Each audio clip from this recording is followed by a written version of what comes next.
Hi, my name's Anna Black, and I've been teaching mindfulness meditation since 2006. I first became interested in mindfulness as a way of managing my own well-being. I'd been promoted at work, so something positive, but was suddenly managing a large team of people in a difficult financial climate. And at the same time, I had things going on for me at home, the typical things that we all might face from time to time in my life. And so I was curious about finding a better way to manage stress.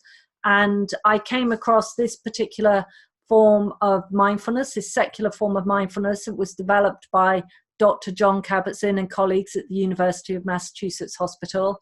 And one thing led to another. And at that time, because there were very few places you could study this, I ended up taking a master's in mindfulness-based approaches to health at the University of North Wales in Bangor.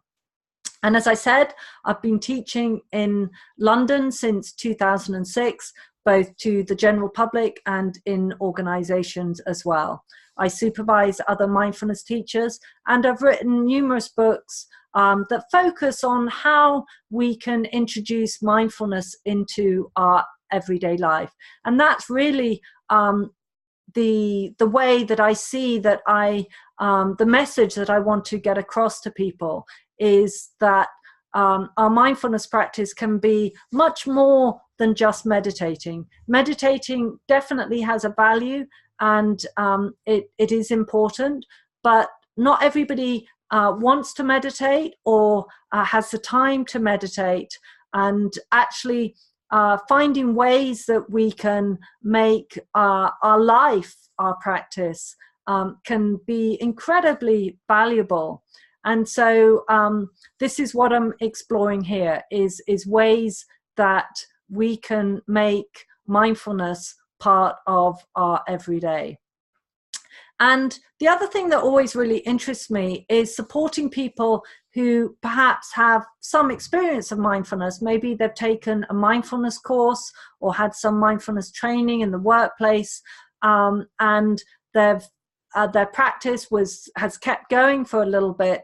But then when they haven't had the support of a group or a teacher, they begin to struggle and it falls by the wayside. So that time and effort that you've invested into your practice becomes, it kind of slips away. And that can be quite frustrating to people. And then we can create a whole negative self-story around this is all my fault and I'm no good at this and it's a failure and this kind of thing. So what I'm hoping here is that you'll find some encouragement and support and ways that you can experiment really with introducing mindfulness into your day. So what I'd encourage is each video has a different activity or practice, and just do one thing at a time. So just make an intention to do that particular practice every day if you can, or have that intention, because you will forget, and do that for a period of time, and really give yourself the opportunity so that you can experiment with it, you can play with it, you can see what you notice. And remember, it's really important not to judge yourself when you do forget, or to if you notice yourself perhaps that things aren't as you would have hoped, or you haven't lived up to your own expectations. So whenever you practice, be kind to yourself, be gentle to yourself.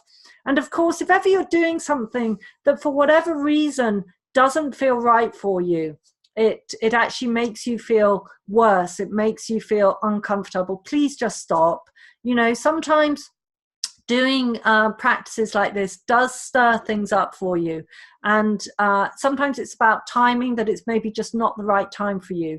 So it's really, really important that you do take care of yourself, and please don't do anything that doesn't feel right for you at all. Whatever the invitation is from me, or indeed from any videos or books that you might watch or read, you know, your best